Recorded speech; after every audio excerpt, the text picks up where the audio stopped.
Well, for more on this, we're joined now by Mustafa Barghouti, who is the Secretary-General of the Palestinian National Initiative. That is a political party. He joins me now from Ramallah in the occupied West Bank. Thank you very much for being with us once again, Mustafa.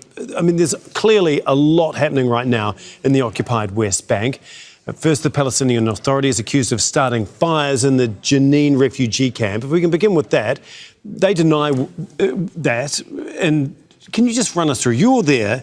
Can you just explain what exactly is going on and why we are seeing this escalation now? There is no justification for this escalation, and I think the last thing that Palestinians need is now a violent confrontation between Palestinians and Palestinians, especially armed confrontation. We have been part of a big number of political parties, civil society structures, human rights organizations that have interfered and is trying to mediate to end this situation. We are, as I said, the last thing we want to see is a Palestinian killing Palestinian. So why are we seeing it now, though? And all of those who are harmed are our sons, our people, whether they are on the authority side or they are on the resistance side. In my opinion, this is happening while Israel is conducting hundreds of attacks on us, including attacks by the Israeli army and attacks by the settlers. There is no justification whatsoever for what's going on, and we hope it will stop. And we hope that wisdom would prevail, because if it continues, it will only serve the interest of the Israeli occupation. OK. Can you just give us a little bit of context? Can you explain why we are seeing these violent confrontations now? Like you say, no one wants to see Palestinians killing Palestinians, so why is it happening? Well, as you know, I can't speak for the authority. I'm in opposition. This question has to be directed to them.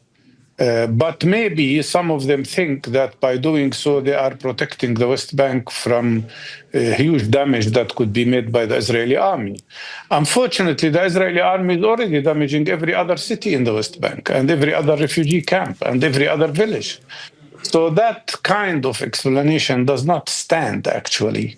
I don't know if some of them think that by doing such a thing, this can create the impression that the Palestinian Authority is capable, but that also misses the point that the main party that is trying to destroy the ability and authority of the Palestinian Authority is the Israeli side. And such confrontations make the authority even weaker. So what we need is unity. That's what we've been calling for, a Palestinian national unity, a unified Palestinian leadership. Us together standing up to the Israeli settlers' attacks, which have gone beyond any red line.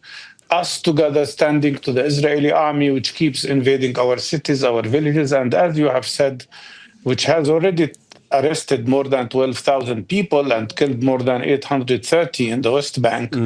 The total number of Israeli attacks, whether from settlers or the army during the last year, is no less than 16,000 attacks on Palestinians. Just on that, you were talking about the prisoners. What will their fate be? There's been a lot of talk recently about negotiations progressing in terms of a ceasefire deal. Will they be part of any deal that is done, do you think? And how important is it that they are intrinsically linked to any ceasefire deal? Of course, that's very important, but I don't expect that Israel would release the 12,000 prisoners. Of course not.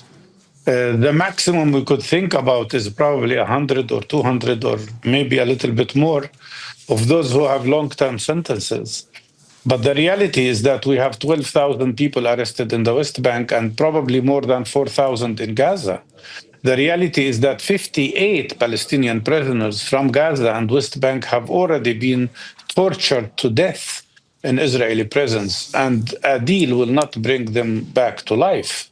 What we need here, besides the deal that is being concluded and which we hope will happen, if the pressures on Netanyahu will force him to accept a deal, what we need is a release of all Palestinian prisoners, especially the 3,400 who are under the so-called administrative detention, meaning there are no charges, and they themselves don't know why they are in jail, and their lawyers don't know why they are in jail. Okay, we'll have to leave it there. But as always, we really do appreciate your insight, Mustafa Barghouti, for us there. Thank you.